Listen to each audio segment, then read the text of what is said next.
O mal-estar na civilização. Freud, 1930. Parte 3. Até agora, nossa investigação sobre a felicidade não nos ensinou muita coisa que já não fosse conhecida. E se lhe dermos prosseguimento, perguntando por que é tão difícil para os homens serem felizes, a perspectiva de aprender algo novo também não parece grande. Já demos a resposta ao indicar as 3 fontes de onde vem o nosso sofrer: a prepotência da natureza, a fragilidade do nosso corpo e a insuficiência das normas que regulam os vínculos humanos na família, no Estado e na sociedade. No tocante às 2 primeiras, nosso julgamento não tem por que hesitar. Ele nos obriga ao reconhecimento dessas fontes do sofrer e à rendição ao inevitável. Nunca dominaremos completamente a natureza, e nosso organismo, ele mesmo parte dessa natureza, será sempre uma construção transitória, limitada em adequação e desempenho. Tal conhecimento não produz um efeito paralisante. Pelo contrário, ele mostra à nossa atividade a direção que deve tomar. Se não podemos abolir todo o sofrer, podemos abolir parte dele e mitigar outra parte. Uma experiência milenar nos convenceu disso. Temos outra atitude para com a terceira fonte de sofrimento, a social. Esta não queremos admitir, não podendo compreender por que as instituições por nós mesmos criadas não trariam bem-estar e proteção para todos nós.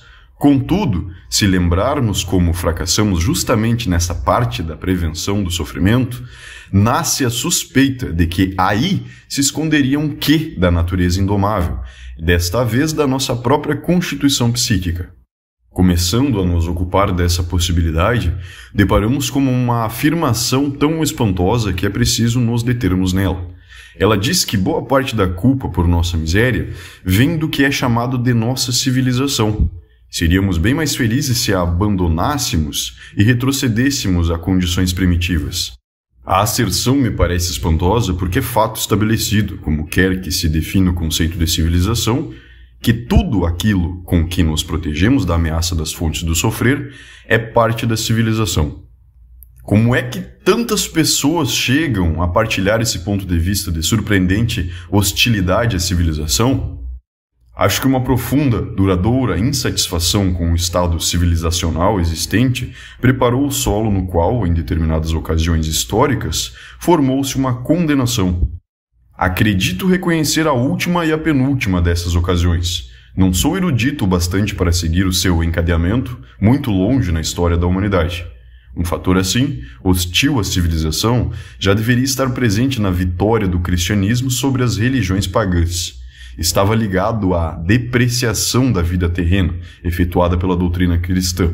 A penúltima ocasião se deu quando, no esteio das viagens de descobrimento, estabelecemos contato com tribos e povos primitivos. Devido à observação insuficiente e à compreensão equivocada de seus usos e costumes, eles pareceram, aos europeus, levar uma vida simples, feliz, de parcas necessidades, inatingível para os visitantes culturalmente superiores. A experiência posterior corrigiu vários julgamentos dessa ordem. Em muitos casos, se atribuíra erradamente à ausência de complicadas exigências culturais uma maior facilidade no viver, que realmente se devia à generosidade da natureza e à comodidade na satisfação das grandes necessidades. A última ocasião nos é bem familiar. Surgiu ao tomarmos conhecimento do mecanismo das neuroses, que ameaçam minar o pouco de felicidade que tem o homem civilizado. Descobriu-se que o homem se torna neurótico porque não pode suportar a medida de privação que a sociedade lhe impõe, em prol de seus ideais culturais, e concluiu-se então que, se estas exigências fossem abolidas ou bem atenuadas, isso significaria um retorno a possibilidades de felicidade. Um outro fator de decepção junta-se a estes.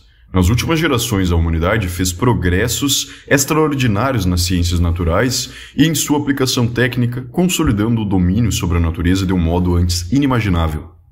Os pormenores desses progressos são conhecidos, não é mister enumerá-los. Os homens estão orgulhosos dessas realizações e têm direito a isso, mas eles parecem haver notado que esta recém-adquirida disposição de espaço e de tempo, esta submissão das forças naturais, concretização de um anseio milenar, não elevou o grau de satisfação prazerosa que esperaram da vida, não os fez se sentirem mais felizes. Dessa constatação, deveríamos concluir apenas que o poder sobre a natureza não é a condição única da felicidade humana, assim como não é o único objetivo dos esforços culturais, e não que os progressos da técnica não tenham valor nenhum para a economia de nossa felicidade. Podemos objetar: não é um positivo ganho de prazer, um inequívoco aumento na sensação de felicidade, se sou capaz de ouvir a qualquer momento a voz do filho que mora a centenas de quilômetros de distância? Se logo após o desembarque do amigo posso saber que ele suportou bem a longa e penosa viagem? Não significa nada o fato de a medicina haver conseguido reduzir extraordinariamente a mortalidade dos bebês, o perigo da infecção nas mulheres que dão à luz e prolongar consideravelmente a duração média de vida do homem civilizado? E a esses benefícios, que devemos à tão vilipendiada era do avanço técnico e científico, pode-se ainda acrescentar toda uma série. Mas aqui se ergue a voz da crítica pessimista, lembrando que a maioria dessas satisfações segue o modelo do prazer barato, que é louvado numa certa anedota. Ele consiste em pôr fora da coberta uma perna despida, numa noite fria de inverno, e em seguida guardá-la novamente. Não havendo estradas de ferro para vencer as distâncias, o filho jamais deixaria a cidade natal. Não seria necessário o telefone para ouvir-lhe a voz. Sem os navios transatlânticos, o amigo não empreenderia a viagem, e eu não precisaria do telégrafo para acalmar minha inquietação por ele. De que nos serve a diminuição da mortalidade infantil, se justamente ela nos força a conter enormemente a procriação? De sorte que, afinal, não criamos mais filhos do que nos tempos anteriores ao domínio da higiene. Mas, por outro lado, dificultamos muito a nossa vida sexual no casamento e provavelmente contrariamos a benéfica seleção natural? E, enfim, de que nos vale uma vida mais longa, se ela for penosa, pobre em alegrias e tão plena de dores que só poderemos saudar a morte como uma redenção? Parece fora de dúvida que não nos sentimos bem em nossa atual civilização, mas é difícil julgar se, em que medida, os homens de épocas anteriores sentiram-se mais felizes e que papel desempenharam nisto suas condições culturais. Sempre nos inclinaremos a aprender nossa miséria objetivamente, isto é, a nos transportar para tais condições com as nossas exigências e suscetibilidades, para então examinar que ocasiões nelas veríamos para experimentar felicidade ou infelicidade. Este modo de consideração que parece objetivo, porque abstrai das variações da sensibilidade subjetiva, é naturalmente o mais subjetivo que pode haver, ao colocar a nossa própria constituição psíquica no lugar de todas as outras que não conhecemos. Mas a felicidade é algo inteiramente subjetivo. Por mais que nos arrepiemos ante determinadas situações, a do antigo escravo nas galés, do camponês na Guerra dos 30 Anos, da vítima da Sagrada Inquisição, do judeu à espera do pogrom, é para nós impossível nos sentirmos na pele dessa gente.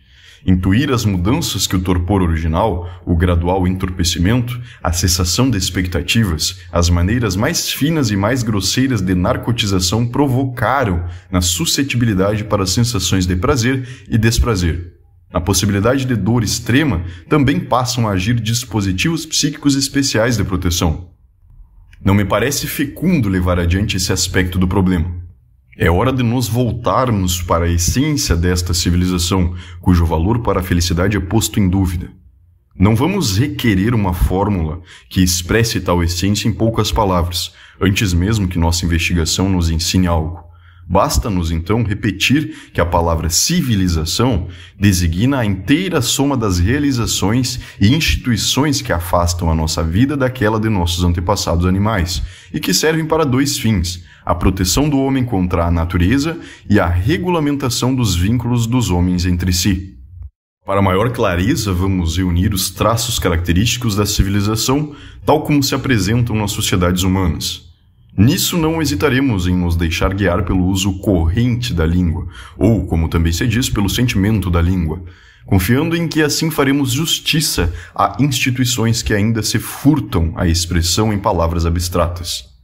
O começo é fácil. Vemos como culturais todas as atividades e valores que são úteis para o ser humano, colocando a terra a seu serviço, protegendo-o da violência das forças naturais, etc. Sobre esse aspecto do que é cultural, não parece haver dúvida. Se voltamos suficientemente atrás no tempo, os primeiros atos culturais foram o uso de instrumentos, o domínio sobre o fogo, a construção de moradias. Entre eles sobressai o domínio do fogo, realização extraordinária e sem precedente.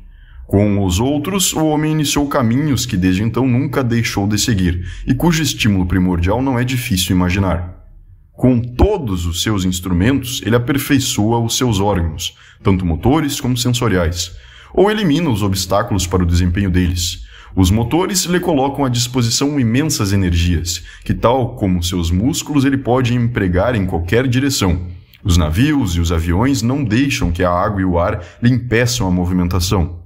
Com os óculos, ele corrige as falhas na lente de seu olho. Com o telescópio, enxerga a enormes distâncias. Com o microscópio, supera as fronteiras da visibilidade que foram demarcadas pela estrutura de sua retina. Com a câmera fotográfica, ele criou um instrumento que guarda as fugídias impressões visuais, o que o disco de gramofone também faz com as igualmente transitórias impressões sonoras. No fundo, os dois são materializações da sua faculdade de lembrar de sua memória. Com o auxílio do telefone, ele ouve bem longe, de distâncias que seriam tidas por inalcançáveis até mesmo em contos de fadas. A escrita é, na sua origem, a linguagem do ausente, e a casa, um sucedâneo do útero materno, a primeira e ainda, provavelmente, a mais ansiada moradia, na qual ele estava seguro e sentia-se bem. Não apenas parece um conto de fadas, é mesmo o cumprimento de todos os, não da maioria dos, desejos dos contos. Isso que o homem, por meio de sua ciência e técnica, realizou nessa terra, onde ele surgiu primeiramente como um fraco animal, e onde cada indivíduo de sua espécie tem que novamente entrar como uma desamparada criança de peito. Todo esse patrimônio ele pode reivindicar como aquisição cultural. Há tempos ele havia formado uma concepção ideal de onipotência e onisciência, e corporificou em seus deuses. Atribuiu-lhes tudo o que parecia inatingível para seus desejos, ou que lhe era proibido. Pode-se dizer então que os deuses eram ideais culturais. Agora ele aproximou-se bastante desse ideal, tornou-se ele próprio quase um deus. Claro que apenas na medida em que os ideais, no julgamento geral dos homens, costumam ser alcançados. Não inteiramente, em alguns pontos de modo algum, em outros somente em parte. O ser humano tornou-se, por assim dizer, uma espécie de deus protético, realmente admirável quando coloca todos os seus órgãos auxiliares. Mas estes não cresceram com ele e ocasionalmente lhe dão ainda muito trabalho. Ele tem o direito de consolar-se, porém, com o fato de que essa evolução não terminará justamente no ano da graça, de 1930. Épocas futuras trarão novos, inimagináveis progressos nesse âmbito da cultura, aumentarão mais ainda a semelhança com Deus. Mas não devemos esquecer, no interesse de nossa investigação, que o homem de hoje não se sente feliz com esta semelhança. Portanto, reconhecemos o alto nível cultural de um país quando vemos que nele se cultiva e, adequadamente, se providencia tudo o que serve para a exploração da terra pelo homem e para a proteção dele frente às forças da natureza. Em suma, tudo o que lhe é proveitoso. Em tal país, os rios que ameaçam inundar as terras têm seus cursos regulados e suas águas são conduzidas por canais até os lugares que delas necessitam. O solo é cuidadosamente trabalhado e plantado com a vegetação que lhe for apropriada. Os tesouros minerais das profundezas são extraídos com diligência e usados na fabricação dos instrumentos e aparelhos necessitados. Os meios de transporte são abundantes, rápidos e confiáveis. Os animais selvagens e perigosos se encontram exterminados e prospera a criação daqueles domesticados. Mas nós requerimos ainda outras coisas da civilização, e é digno de nota que esperamos vê-las realizadas nos mesmos países. Como se estivéssemos negando a exigência feita em primeiro lugar, saudamos também como civilizado o fato de as pessoas se preocuparem com coisas que absolutamente não são úteis, que antes pareciam inúteis. Por exemplo, quando numa cidade, os parques, necessários como áreas de lazer e reservatórios de ar, possuem também canteiros de flores, ou quando as janelas das casas são adornadas com vasos de flores. Logo, notamos que a coisa inútil que esperamos ver apreciada na civilização é a beleza. Exigimos que o homem civilizado venere a beleza, onde quer que ela lhe surja na natureza, e que a produza em objetos, na medida em que for capaz de fazê-lo. Isso está longe de esgotar o que reivindicamos da civilização. Requeremos ainda ver sinais de limpeza e ordem. Não achamos que tivesse alto nível de civilização uma cidade inglesa do tempo de Shakespeare, quando lemos que diante da casa de seu pai, de Stratford, havia um monte de esterco. Nós nos indignamos e taxamos de bárbaro, que é o contrário de civilizado, quando vemos sujos de papéis os caminhos do bosque de Viena. A sujeira de qualquer tipo nos parece inconciliável com a civilização. Estendemos para o corpo humano a exigência de limpeza.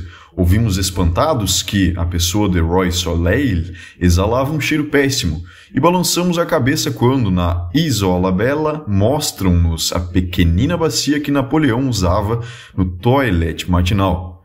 Não nos surpreendemos se alguém coloca o uso do sabão como medida direta do grau de civilização. O mesmo sucede com a ordem, que, tal como a limpeza, está ligada inteiramente à obra humana. Mas, enquanto não podemos esperar que predomine a limpeza na natureza, a ordem, pelo contrário, nós copiamos dela. A observação das grandes regularidades astronômicas deu ao ser humano não apenas um modelo, mas os primeiros pontos de partida para a introdução da ordem na sua vida. A ordem é uma espécie de compulsão de repetição que, uma vez estabelecida, resolve quando, onde e como algo deve ser feito, de modo a evitar oscilações e hesitações em cada caso idêntico. O benefício da ordem é inegável. Ela permite ao ser humano melhor aproveitamento de espaço e tempo, enquanto poupa suas energias psíquicas. Seria justo esperar que se impusesse a atividade humana desde o princípio, sem dificuldades. E é de espantar que isto não aconteça, que as pessoas manifestem um pendor natural à negligência, irregularidade e frouxidão no trabalho, e a duras penas tenham de ser educadas na imitação dos modelos celestes. Beleza, limpeza e ordem ocupam claramente um lugar especial entre as exigências culturais.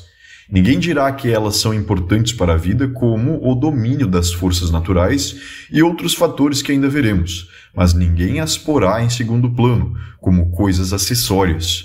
O fato de a civilização não considerar apenas o que é útil já se mostra no exemplo da beleza, que não desejamos ver excluída dos interesses da civilização. A vantagem da ordem é evidente. Quanto à limpeza, devemos considerar que é também requerida pela higiene, e podemos conjecturar que esse nexo não era inteiramente desconhecido antes da época de prevenção científica das doenças, mas a utilidade não explica de todo esse empenho. Algo mais tem de estar em jogo. Entretanto, nenhum traço nos parece caracterizar melhor a civilização do que a estima e o cultivo das atividades psíquicas mais elevadas, das realizações intelectuais, científicas e artísticas, do papel dominante que é reservado às ideias na vida das pessoas. Entre essas ideias se destacam os sistemas religiosos, cujo intrincado edifício procurei elucidar em outra obra. Ao lado deles, as especulações filosóficas e, por fim, o que se pode chamar de construções ideais dos homens, suas concepções de uma possível perfeição dos indivíduos particulares, do povo, de toda a humanidade, e as exigências que colocam a partir dessas concepções. O fato dessas criações não serem independentes uma das outras, mas bastante entremeadas, dificulta fazer sua exposição e também averiguar sua derivação psicológica. Se admitimos, de maneira bem geral, que o móvel de toda atividade humana é o empenho visando as duas metas confluentes, utilidade e obtenção de prazer, temos que aceitar isso como válido também para as manifestações culturais aqui mencionadas, embora seja facilmente visível apenas na atividade científica e artística. Não se pode duvidar, contudo, que também as outras correspondem a fortes necessidades dos homens, talvez aquelas desenvolvidas apenas numa minoria. Tampouco é lícito nos deixarmos enganar por julgamentos de valor sobre qualquer desses sistemas religiosos e filosóficos, ou desses ideais. Quer sejam vistos como a realização maior do espírito humano, quer sejam deplorados como equívocos, é mister reconhecer que sua existência, em especial seu predomínio, indica um elevado grau de civilização. Resta-nos apreciar o último dos traços característicos da civilização, que certamente não é dos menos importantes: o modo como são reguladas as relações dos homens entre si, as relações sociais, que dizem respeito ao indivíduo enquanto vizinho, enquanto colaborador, como objeto sexual de um outro, como membro de uma família e de um Estado.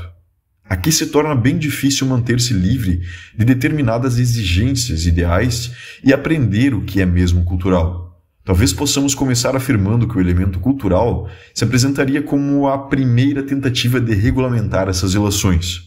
Não havendo essa tentativa, tais relações estariam sujeitas à arbitrariedade do indivíduo, isto é, aquele fisicamente mais forte as determinaria conforme seus interesses e instintos.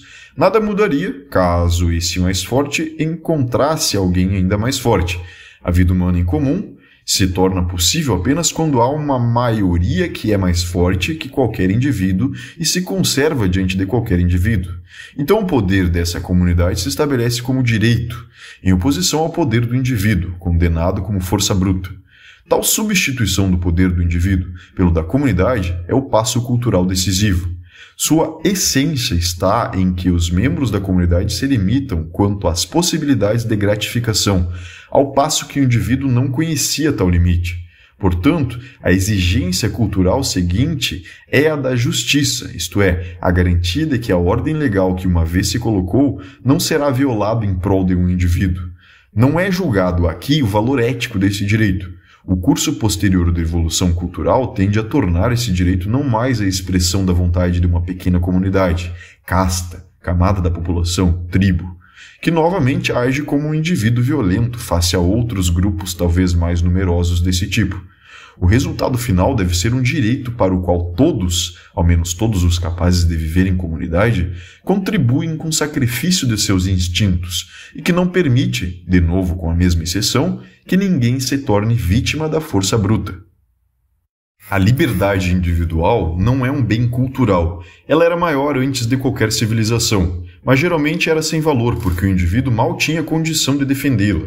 Graças à evolução cultural, ela experimenta restrições e a justiça pede que ninguém escape a elas. Aquilo que numa comunidade humana se faz sentir como impulso à liberdade pode ser revolta contra uma injustiça presente e, assim, tornar-se propício a uma maior evolução cultural, permanecendo compatível com a civilização. Mas também pode vir dos restos da personalidade original, não domada pela civilização, e desse modo tornar-se fundamento da hostilidade à civilização. O impulso à liberdade se dirige, portanto, contra determinadas formas e reivindicações da civilização, ou contra ela, simplesmente. É pouco provável que, mediante alguma influência, possamos levar o homem a transformar sua natureza na de uma térmite. Ele sempre defenderá sua exigência de liberdade individual contra a vontade do grupo. Boa parte da peleja da humanidade se concentra em torno da tarefa de achar um equilíbrio adequado, isto é, que traga felicidade entre tais exigências individuais e aquelas do grupo, culturais. É um dos problemas que concernem ao seu próprio destino, a questão de se este equilíbrio é alcançável mediante uma determinada configuração cultural ou se o conflito é insolúvel. Ao deixar a visão comum nos indicar os traços na vida do ser humano que devem ser designados como culturais, tivemos uma impressão nítida do quadro geral da civilização, embora até o momento não tenhamos aprendido nada que não seja do conhecimento geral. Nisso nos guardamos de apoiar o preconceito que diz que civilização equivaleria a aperfeiçoamento, seria o caminho traçado para o homem chegar à perfeição. Agora se nos apresenta uma concepção que talvez nos oriente de outro modo. A evolução cultural nos surge como um processo peculiar que se desenrola na humanidade, no qual muita coisa quer nos parecer familiar. Podemos caracterizar esse processo pelas mudanças que ele efetua nas conhecidas disposições instintuais humanas, cuja satisfação é, afinal, a tarefa econômica de nossa vida. Alguns desses instintos são absorvidos de maneira tal que em seu lugar aparece o que no indivíduo descrevemos como traço de caráter.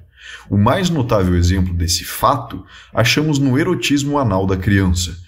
Seu interesse original na função escritora, nos órgãos e produtos dela, transforma-se, durante o crescimento, no grupo de características que conhecemos como parcimônia, sentido da ordem e limpeza, que, valiosas e bem-vindas em si, podem exacerbar-se até adquirir um marcante predomínio e resultar no que chamamos caráter anal. Como isto sucede, não sabemos, mas não há dúvidas quanto à justeza dessa compreensão.